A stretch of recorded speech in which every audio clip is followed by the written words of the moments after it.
St. Anselm then formulates this abstract argument for God in the rationalist tradition.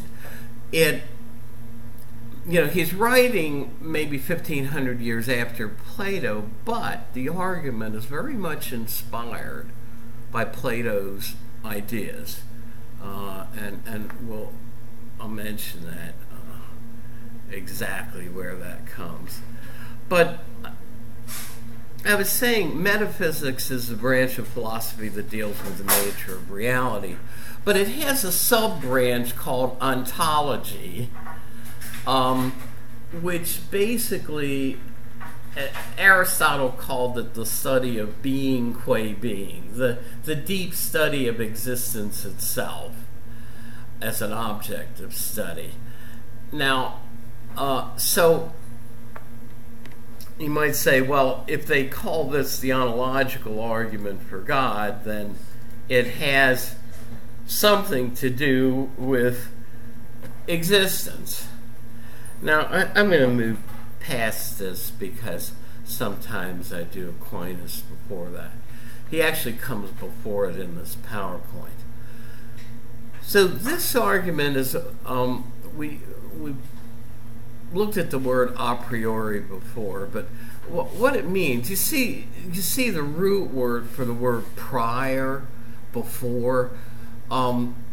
Basically, an a priori argument is an entirely rational, abstract argument, and the word a priori means prior to and independent of experience.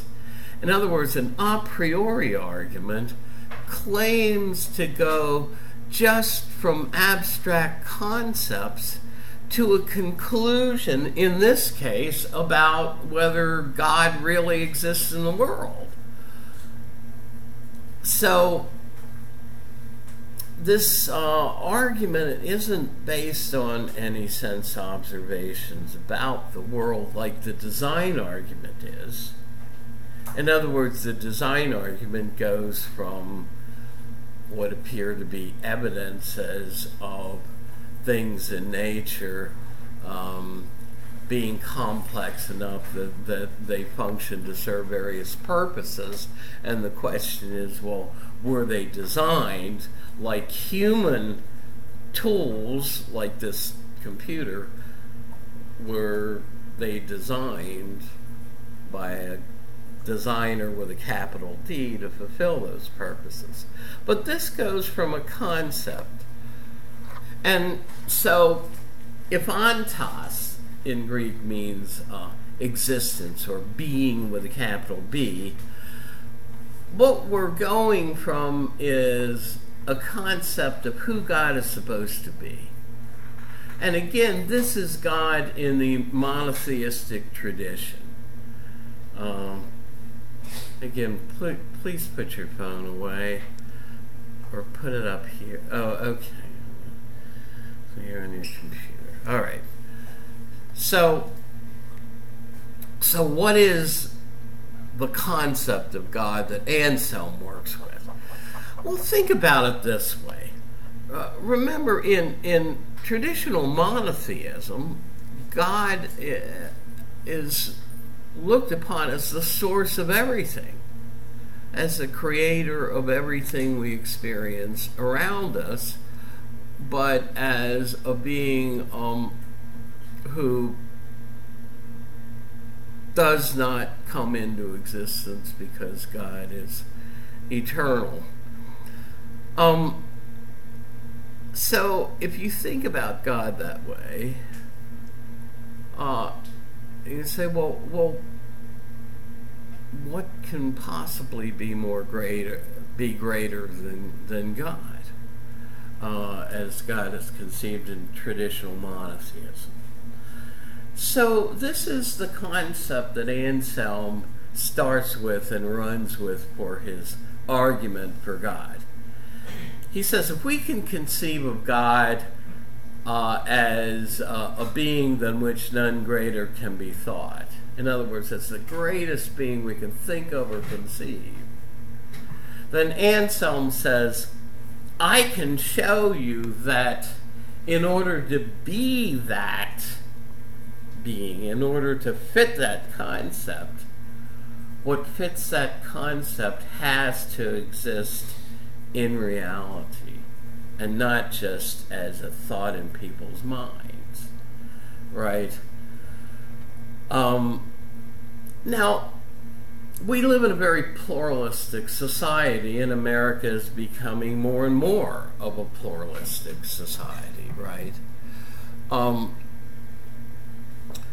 But, you know, when the Judeo-Christian worldview was much more entrenched in our culture, say 50 years ago or 100 years ago, even the average person on the street, if you stop them in our culture and ask them for a concept of God, what you would have gotten was something that was pretty close to the traditional Judeo-Christian concept of God.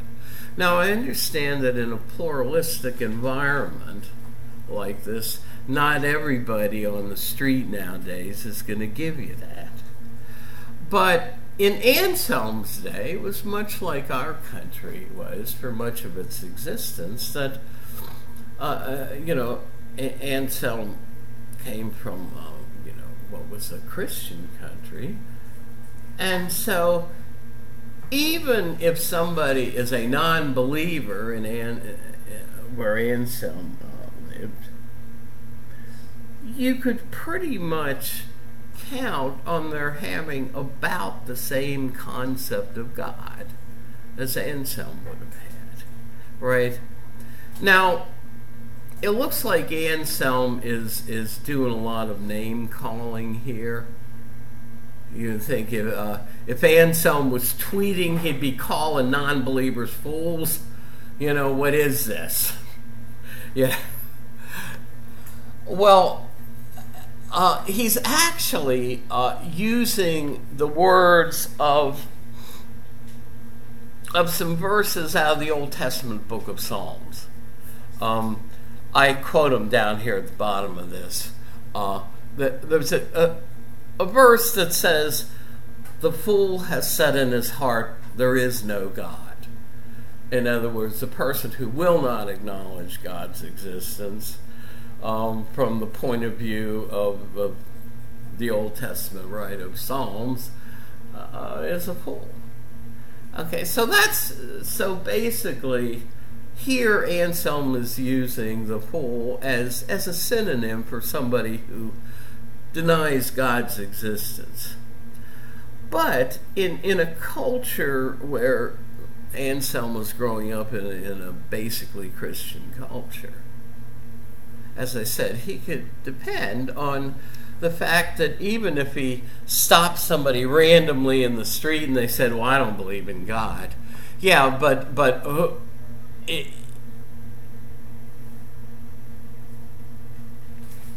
if I asked you for a concept of the God we're talking about, what would you say? Well, that person would come up with a concept that was more or less in line with the traditional Judeo-Christian version of God.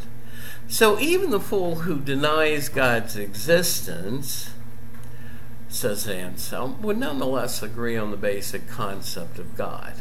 Again, less true in a pluralistic society. So here's St. Anselm, as I said, is not trying to denigrate the fool, but he's just repeating a verse from the Old Testament. So, if we think of God as the greatest being imaginable, that in which none greater can be thought is the phrase he uses, translated into English.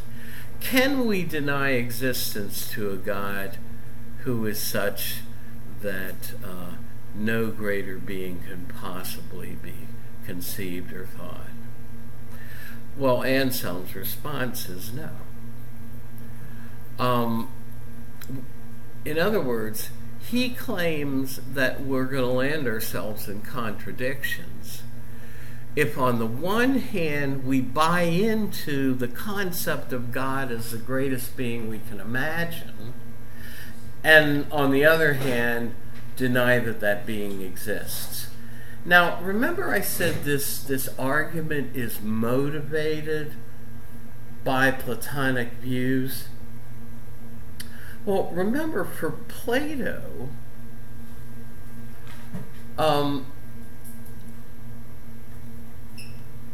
there were levels of reality, levels of existence.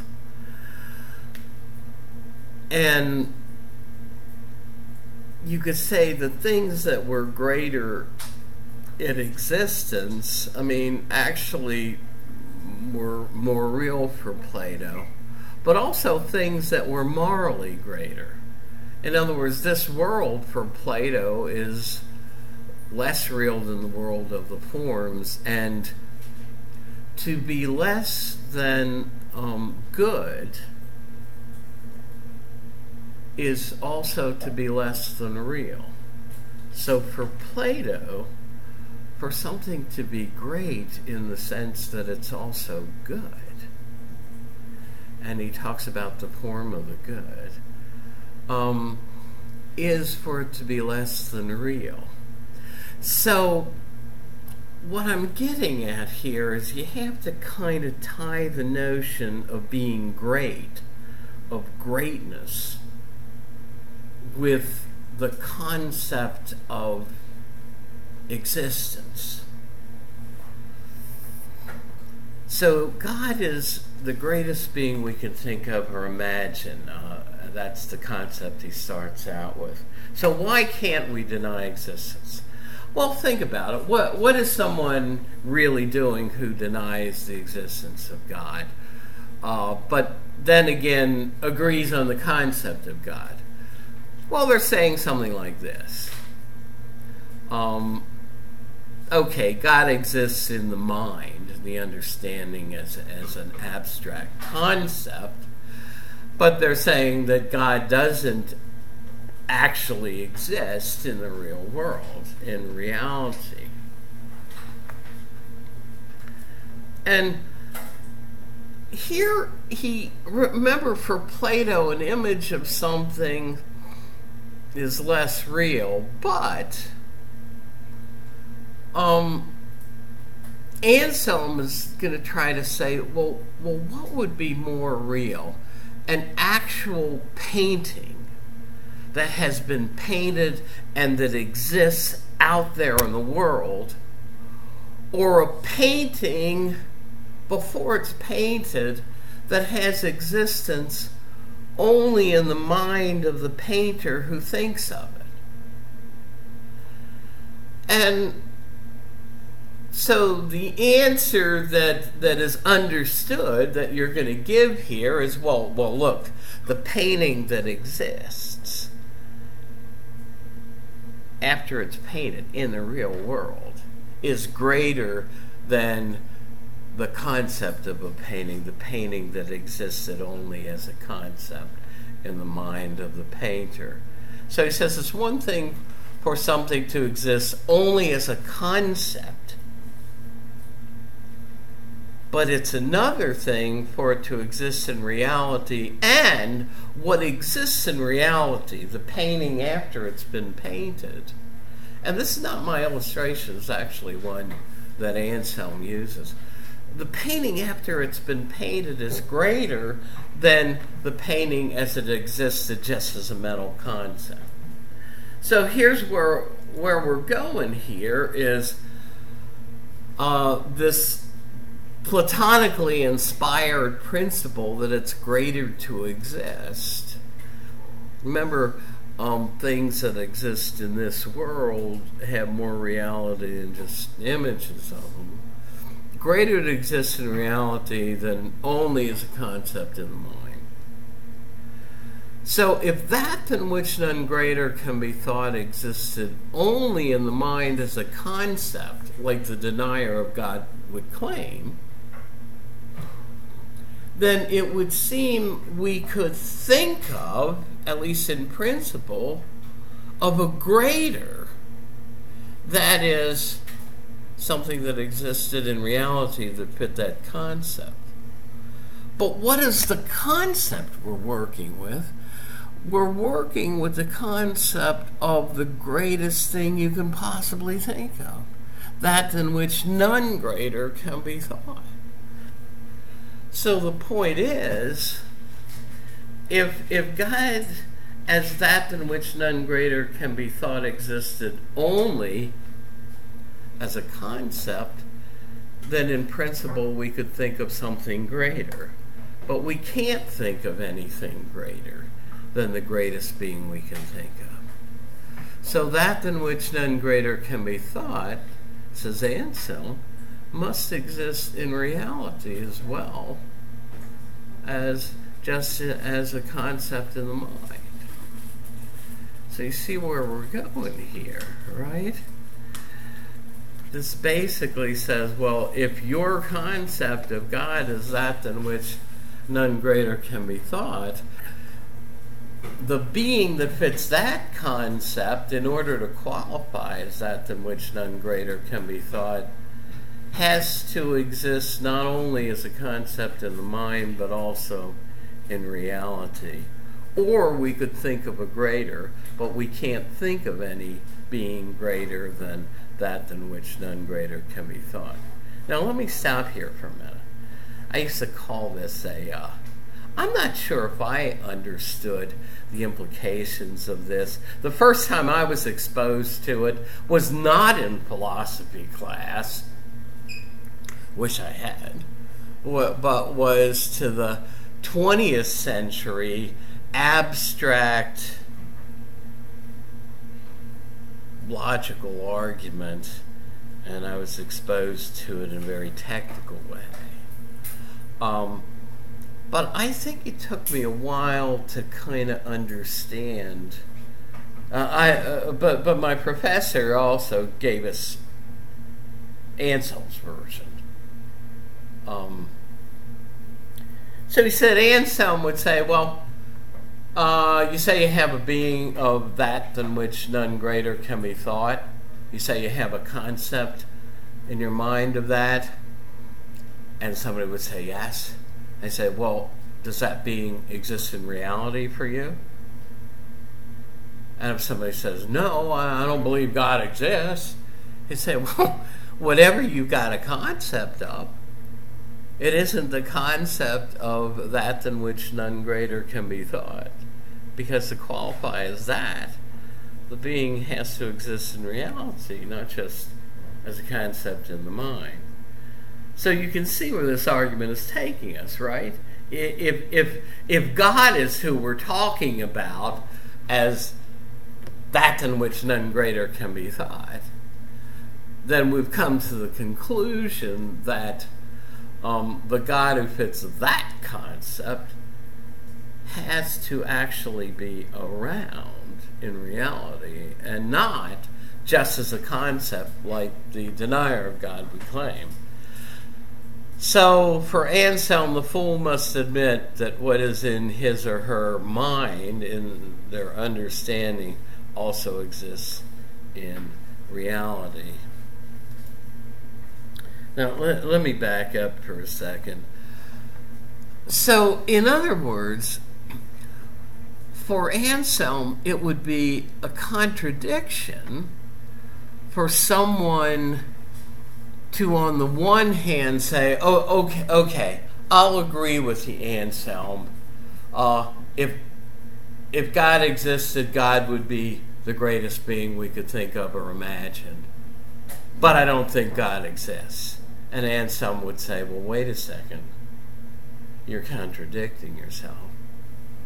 Because you can't hold that God is the greatest being we can think of or imagine, and at the same time deny God's existence, because if God is the greatest being we can think of or imagine, he necessarily exists. So you can't say, I agree on that concept of God, but deny God's existence in reality, without contradicting yourself. So the fool has to admit that the concept he or she has in their mind exists in reality as well. Now, you say, well, how might somebody reply to this argument? And now this is a very abstract argument. As I said, I used to think of this as a shower argument or an expressway argument. You say, what do you mean? Well, I said, I'm not sure that I felt the import of it the first time this was explained to me. So you say, you know what? I sat through Intro to Philosophy and Professor Murawski went through theological argument, and I have no idea why that argument is supposed to prove God. I couldn't follow that for anything. And then 2 or 3 days later, you're there lathering up in the shower, and your mind's wandering and saying, oh yeah, that in which none greater can be God had to exist in reality, or it wouldn't, or you're stuck in traffic on the expressway, and all of a sudden it hits you. So don't worry if you don't quite get the import of this. But now, here are 2 things you have to separate out when we're talking about arguments for God and your own personal beliefs on whether God does or does not exist. It's one thing to either believe or not believe in God, especially as God is conceived of in traditional theism, in the traditional monotheistic religions. It's another thing entirely to either accept or not accept that an argument that somebody says proves God really does the job. Those are 2 separate things. So, why do I say this? Well, Guinillo was a fellow monk to Aquinas. We have about 5 or 6 minutes. No, about 10 minutes. And Guinillo presumably was just as devout a believer in God as Anselm, but he did not think that Anselm's argument worked. Now, when we teach logic, and we do here, sometimes we teach a technique for refuting arguments that is a great technique to use on your feet in a debate called refutation by logical analogy. Now, I'm not going to ask you that, but what do we mean? Well, the technique involves constructing an argument that has a parallel form as the original argument, but that obviously has a real problem. Either it leads to an absurdity or even to a direct contradiction. And so arguments stand or fall on their form. That's why there is a subject called logic. Like you did when you did, remember word problems in algebra where you could stop talking about bundles of sticks or things, quarts of milk somebody was buying, and you could replace them with variables and do formulas. Well, you can do the same with arguments in logic, and you can display their form and show that 2 arguments, even if they're about completely different things, may have exactly the same form. And these medieval guys, these scholastic philosophers, for their day pushed the envelope in logic. They were some serious logicians. And so Guinillo knows this technique, and here's what he says. He says, look, Anselm, suppose instead of talking about that being than which none greater can be conceived, suppose I talked about an island that's so great that no island could possibly be conceived that's greater than that island. An island than which none greater can be conceived. And if you're like me, you imagine some kind of lush tropical paradise, right? So you say, well, okay. Well, he says, couldn't I, by using the same argument, by using parallel argument, couldn't I prove that that island has to exist somewhere? If you said the most perfect island can't exist only as a concept in the mind, or it wouldn't qualify as an island in which no greater island can be conceived. So, an island that's the greatest island we could conceive of must exist not just as a concept in the mind, but it has to be out there somewhere. So the most perfect island must exist. But now, if you're saying to yourself, should we be able to prove by mere concepts, by mere thought alone, that that most perfect island somehow must exist, must be there? Or is there something wrong with that, or with the reasoning? So, that we should be able to prove by mere thought alone that such an island is out there seems suspicious and problematic. But what he said is, it's better to question the reasoning that gives you this result, that that island somehow necessarily exists. But if it's a real parallel argument, this is the same reasoning that Anselm uses in the ontological argument, and would thus shoot down the ontological argument as problematic. Now, Anselm tried to reply by saying, well, an argument about a contingent thing like an island,